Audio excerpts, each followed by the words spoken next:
டேவிட்ண்ணே, இந்த பக்தியாக இருக்கிறவங்களுக்கெல்லாம் வியாதி வருது ஏண்ணே?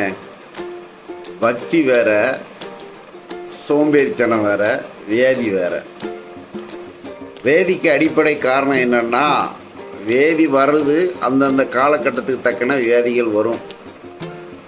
ரணவைத்தியம் இல்லையோ, பிசிந்தைன்னு இல்லையோ, கடவுள் 3 தாளந்தான் கொடுக்குறாரு. அதை 2 பேர் மேலும் பெருக்கிறாங்க. ஒருத்தரோ மறைச்சி வச்சு விசுவாசத்தில் இருக்காரு, அவரை அப்பாலா போட்டுருந்தாரு. அப்போ கடவுள் கொடுத்த ஆசீர்வாதங்களை கேட்டு நாம் நடக்கும்போது நமக்கு வியாதிகள் வருவதில்லை. அது இல்லாமல் சோம்பேறியாக இருக்கிறவங்களுக்கு எல்லா வியாதியும் வரும். எக்ஸசைஸ் பண்ணணும், டைமிங் சாப்பிடணும், டைமிங் தூங்கணும், கடவுளை துதிக்கணும். சும்மா தின்னுட்டு டாக்டர் சொன்னதை கேட்கலன்னா அப்புறம் கால் வலி, முட்டி வலி எல்லாம் வரதான் செய்யும். அல்லேலூயா.